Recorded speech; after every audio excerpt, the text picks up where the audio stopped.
All right, when I say the word drone, what pops into your head? I bet it's one of those small buzzing things you see at the park, right? Well, I want you to take that mental image, crumple it up, and just toss it. Because what we're talking about today, it's on a whole other planet. No, seriously. Forget everything you think you know. This isn't just an upgrade. This isn't a bigger version of a consumer drone. This is a completely different beast. Meet the Arctis Aerospace AX1. This thing weighs over 200 kilograms, and the next version is going to be over a ton. It is so massive that calling it a drone is like calling a rocket ship a firecracker. In fact, the team calls it a flying bike, and honestly, that's the only way to really get your head around the insane scale of this machine. This isn't some gadget, it's a high-altitude platform built by an Indian startup with a vision that is, well, huge. Okay, so why? Why go to all the trouble of building something this massive? Well, it's because there's a huge billion-dollar blind spot up in the sky. See, right now, if you want a bird's eye view of Earth, you basically have two options. And to be honest, they both kind of suck for a lot of things. This slide really breaks it down. On one hand, you've got satellites. Sure, they're powerful, but they are incredibly expensive and slow. They're orbiting the entire planet, so if you want a picture of one specific spot, you might have to wait days to get it. On the other hand, you've got your regular drones. They're fast, they're cheap, but their battery life is, let's face it, a joke. We're talking 15, maybe 20 minutes, and then it's game over. It's this huge gap between the slow, expensive satellites and the short-lived drones. Well, that's the multi-billion-dollar opportunity that Arctis is flying straight into. Now, building a revolutionary aircraft is impressive enough, but the story of how these guys built it, that's where things get absolutely wild. This isn't just an engineering story. It's a story about the raw speed and power of the Make in India startup hustle. Get this, the entire core team, 10 people. That's it. This wasn't built by a giant corporation with a bottomless R&D budget. It was built by just 10 engineers, mostly from IIT Madras, grinding it out in a facility in Bangalore with a ridiculously big idea. And they went from an idea on a piece of paper to a flying aircraft in just 150 days. The story is the team literally wrote the specs on a note, flight time, altitude, what it could carry, stuck it on a wall and said, we will have this thing in the air in 6 months. And you know what? They beat their own deadline by a month. In that time, they didn't just build the plane, they built their entire 25,000 square foot manufacturing facility from the ground up. That isn't just fast, that's moving at the speed of pure belief. And this quote from the founder, Shri Purna Rao, just says it all. We just go all out. You make mistakes faster so that you learn from those mistakes. That right there, that's the mindset.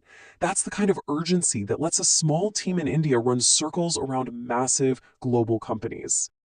Okay, so we've talked about the incredible hustle. Now let's get into the nitty-gritty.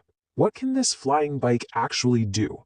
Trust me, the numbers are just as insane as the story behind them. First up, altitude. Arctis's aircraft can fly at up to 45,000 feet. To put that into perspective for you, that's where commercial jets cruise. You know, when you're flying on vacation, it's way above the clouds, above all the bad weather, and totally out of reach for any normal drone. They are literally operating in the stratosphere. Next, what can it carry? The payload is a whopping 250 kilograms. Now, in the real world, that means you can load it up with some seriously advanced gear, hyperspectral sensors, infrared cameras, the whole shebang. Or, for a comparison we can all appreciate, that's enough to carry 250 boxes of biryani. Now that is a food delivery service I can get behind. But this, right here, this is the real game changer, endurance. It can stay in the air for over 24 hours straight. A full day of non-stop, persistent monitoring. Just think about that. A single one of these can take off and just hang out, providing a constant eye in the sky over a huge area. That was something that was basically impossible before, without a whole fleet of satellites. Okay, insane tech, incredible hustle, but what's the business model? How do they make money? Well, this is where it gets truly disruptive. See, they're not just selling a cool drone, they're selling data, and they are doing it for dirt cheap. Just look at this chart. That big bar on the left, that's the going rate for satellite data today, about $50 per square kilometer. Now, look at the Arctis bar. $5. That is a 90% price drop. They're not just competing here, they're trying to make satellite data obsolete for a ton of commercial uses. And when you crash the price like that, you just open the floodgates to new possibilities. All of a sudden, farmers can afford to monitor their crops every single day. Insurance companies can assess risk in real time. Shipping fleets can be tracked constantly. Infrastructure, oil and gas, even national security. This isn't just a small improvement, it's a fundamental change in who can get their hands on this kind of intelligence. And all of this is building up to a vision that's so much bigger than just making cool drones. Arctis isn't just trying to replace satellites. They are trying to build an entirely new layer of infrastructure for our planet. One of their lead investors, Version 1 Ventures, put it perfectly. This is zero infrastructure Earth intelligence. What does that mean?